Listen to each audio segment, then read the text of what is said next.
अगर पति की मौत हो जाए तो उसकी ज़मीन में ज़्यादा हक किसका होता है, पत्नी का या भाई का?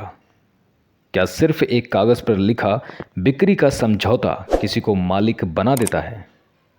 इन सवालों का जवाब हाल ही में सुप्रीम कोर्ट ने एक अहम फैसले में दिया है, जो मुस्लिम विधि के तहत विरासत और संपत्ति अधिकार को लेकर बड़ी स्पष्टता लाता है। ये मामला है ज़ोहराबी बनाम इमाम खान 2025 का। एक ऐसा मामला जिसमें अदालत ने साफ कहा, इरादा नहीं, पंजीकरण ही तय करेगा कि असली मालिक कौन है। महाराष्ट्र के औरंगाबाद की रहने वाली ज़ोहराबी के पति चांद खान की मौत हो गई। उनकी कोई संतान नहीं थी। अब सवाल उठा, चांद खान की छोड़ी हुई ज़मीन यानी उनकी मतरूक संपत्ति किसे मिलेगी?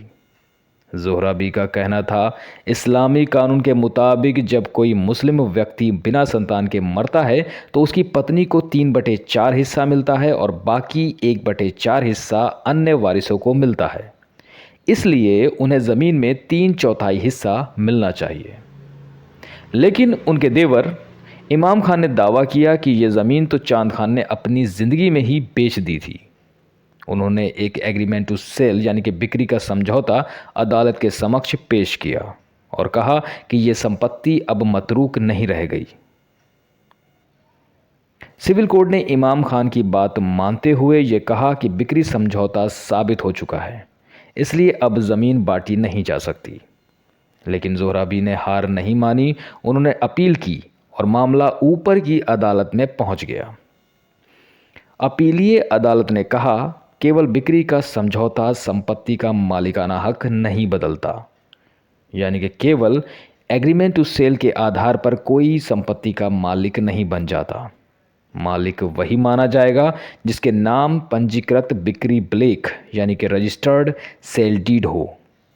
क्योंकि चांद खान की मृत्यु से पहले ऐसी कोई सेल डीड नहीं बनी थी, इसलिए संपत्ति अब भी उनकी मतरूक संपत्ति मानी जाएगी और इस्लामी कानून के अनुसार पत्नी ज़ोहराबी को उनका 3/4 हिस्सा मिलेगा। मामला सुप्रीम कोर्ट पहुंच गया। सुप्रीम कोर्ट ने भी यही कहा और इस फैसले को बरकरार रखा। सुप्रीम कोर्ट ने साफ शब्दों में कहा, सिर्फ बिक्री का समझौता किसी को मालिक नहीं बनाता, यह सिर्फ भविष्य में बेचने की इच्छा दिखाता है। जब तक रजिस्टर्ड सेल डीड नहीं बनती, संपत्ति का हक नहीं बदलता। आइए जान लेते हैं इस मामले में सुप्रीम कोर्ट ने किन कानूनी सिद्धांतों का हवाला दिया।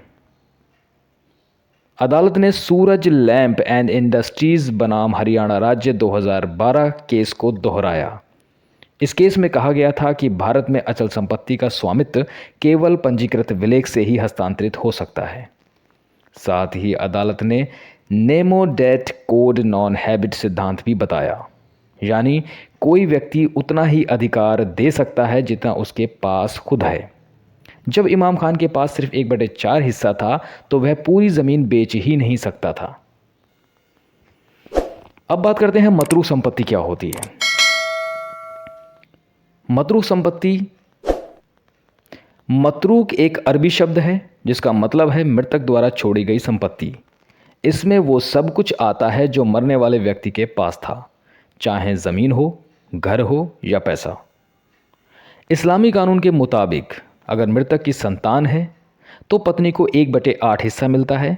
अगर संतान नहीं है तो पत्नी को 1/4 हिस्सा मिलता है और अगर अन्य वारिस सीमित हों तो ये हिस्सा बढ़कर 3/4 तक हो सकता है। फैसले के दौरान सुप्रीम कोर्ट ने अदालतों की लापरवाही पर भी नाराज़गी जताई।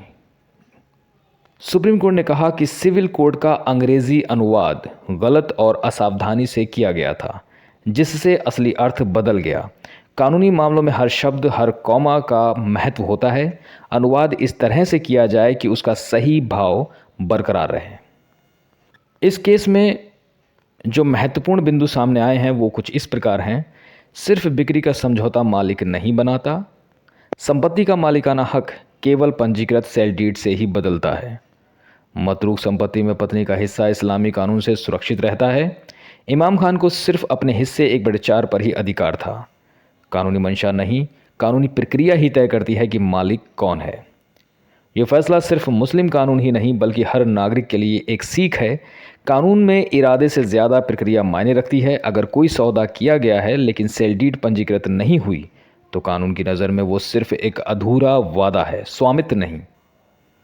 अगर आप भी कानून की दुनिया को आसान भाषा में समझना चाहते हैं तो जुड़े रहिए हमारे साथ।